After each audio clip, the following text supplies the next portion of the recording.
Dear friends, ಇವತ್ತು ನಮ್ಮ ಯುವ ಜನತೆಗೆ ನಾನು ಒಂದು ಕಿವಿ ಮಾತನ್ನು ಹೇಳ್ತಾ ಇದ್ದೀನಿ. ಇದು ನಿನ್ನೆ ದಿವಸ ಗಣಪತಿ ಹಬ್ಬದ ವಿಸರ್ಜನಾ ಸಂದರ್ಭದಲ್ಲಿ ಈ ಕೆರೂರಿನ ಯುವಕ ಆ ಡಿಜೆ ಸೌಂಡಿನ ಮುಂದ್ಗಡೆ, ಆ ಸೌಂಡ್ ಬಾಕ್ಸ್ ಮುಂದ್ಗಡೆ ಹೋಗಿ ನಿಂತುಕೊಂಡಿದ್ದಾನೆ. ಕೇವಲ ಒಂದು 15-20 ನಿಮಿಷ ನಿಂತುಕೊಂಡಿದ್ದಾನೆ. ಆ ಡಿಜೆ ಸೌಂಡಿಗೆ ಇವನಿಗೆ ಎರಡೂ ಕಿವಿಗಳು ಪೂರ್ತಿಯಾಗಿ ನಾಶ ಆಗಿದೆ. ಇವತ್ತು ನಾನು ಏನ್ ಮಾತಾಡ್ತಾ ಅವ್ನಿಗೆ ಏನು ಗೊತ್ತಾಗಲ್ಲ. ನೀವು ನೋಡ್ಬೋದು ಅವನ ದೃಷ್ಟಿ ಯಾವ ತರ ಇದೆ. ಈ ವ್ಯಕ್ತಿಯ ಕಿವಿಗಳು ಎರಡೂ ಹೋಗಿದ್ದೇವೆ.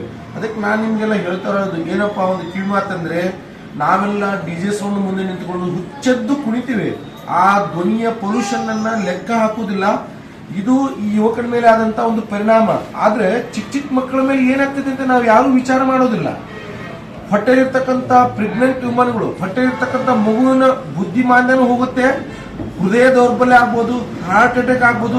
ಇವತ್ತು ಇದು ಒಂದು ಜ್ವಲಂತ ಉದಾಹರಣೆ. ನನ್ನ ಮುಂದೆ ಕುಂತಿದ್ದಾನೆ ಈ ವ್ಯಕ್ತಿ.